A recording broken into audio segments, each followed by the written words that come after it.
India is the fastest growing economy in the world. Its GDP is growing at a rapid pace of about 7% per annum. In this video, we will discuss some of the main advantages of doing business in India. What are the modes in which one can start business in India, and how the foreign capital can be brought, and what are the conditions around that.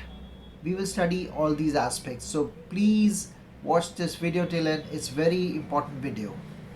Hello everyone, I'm CA Sandeep Bhatnagar. Welcome to our KCC channel. Now, as we know that India is the fastest growing economy, its economy is roughly around $3.7 trillion. Therefore, it makes it the fifth largest economy. Number one, the advantage that India holds is that it's a consumption based economy. It has a population base of about 1.36 billion people and has a large consumption patterns which are evolving over the time. Therefore, if one sets up business in India, then he or she does not need to the foreign waters to explore the business selling opportunities. They can utilize all the consumption, all the products, all the services here in India itself. Second aspect is that there is a lot of political stability in the country. The country has seen the same government since almost a decade now. The majority government is there, therefore whatever the policy decisions that the government takes, those are implemented in completion, and there are no changes, because when a government is elected and it has a majority, then the government does not retract the decisions that it takes, because it goes against their political understanding. Therefore, this acts as a major advantage. Number three, India has a vast amount of skilled labor, skilled workforce available at its disposal. So whenever one sets up business in India, it has skilled workforce available, and India has the largest, youngest population in the world, which makes it an appropriate country to do business, because the availability of the manpower available in the country. Next is the trade network which India has developed over the years.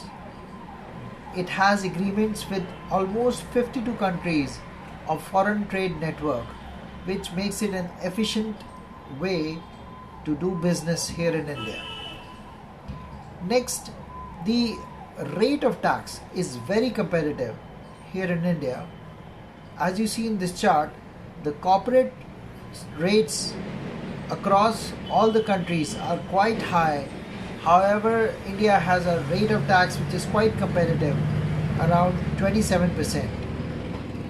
But wait, the government has made amendments in this rate also. If you comply with certain conditions, then you need to pay tax as low as around 18%, which makes it highly competitive. So these are the main advantages of doing business in India. Now let us understand what are the modes in which India in a corporate can do business here in India. Number one is the opening of a Liaison Office. You can open a Liaison Office, which is a representative office which can act as a channel of communication between the foreign company and the Indian customers. It can do market research here in India, it can do market survey here in India. However, it cannot do any business activity, it cannot do any trading, buying, selling, manufacturing, nothing of that kind.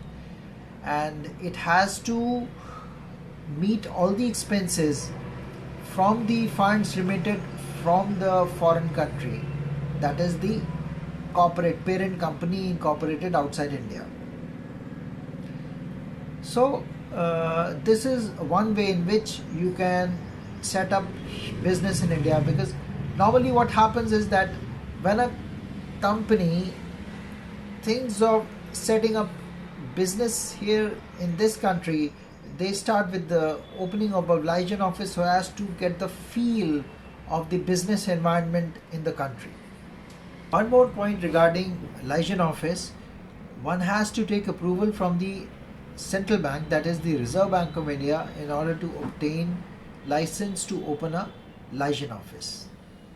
Now, second mode of doing business in India is opening up of a branch office.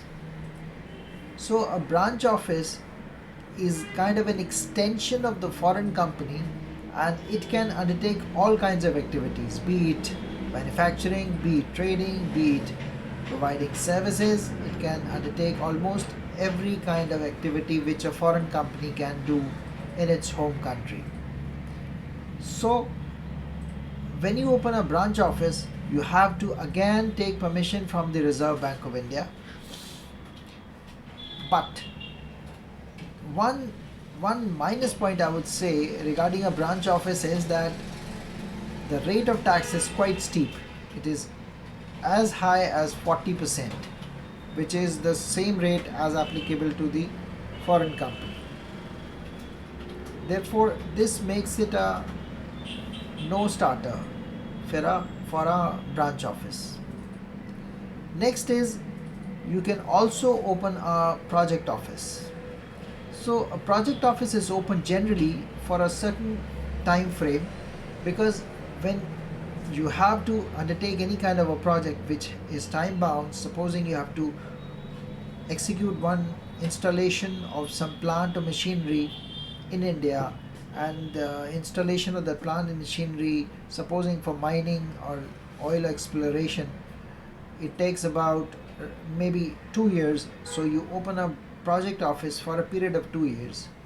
You take permission from the Reserve Bank of India and you execute that project, and after that your project office gets wound up and you can go back to the country, to your home country. So this is one way. However, the taxability again is quite steep here. It is 40%. So this is the third mode of opening a business in India.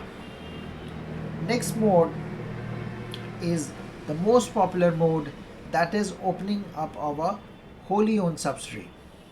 In the case of a wholly owned subsidiary, you can incorporate a company here in India, a private limited or a public limited company, and you can invest 100% share capital into it.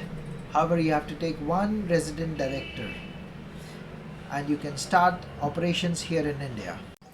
The best part about wholly owned subsidiary is the taxability is quite low. The tax rate is roughly around 25-27%. However, if you meet certain conditions, then you can also go for the very competitive rate of about 18%. So now, how do you get in capital into the company? Now there are various ways in which a company can get capital, and the most popular being equity capital. You can also give loans, that is the external commercial borrowings also can be there, but most important is the understanding getting of the equity capital. We have covered the main advantages of doing business in India. We have covered the modes of doing business in India. If you want any more details, please share your comments below. And if you find this video useful, please hit the like button, consider subscribing to our channel, click the alert notification, and share the video as much as possible. Thanks for watching. See you in the next video.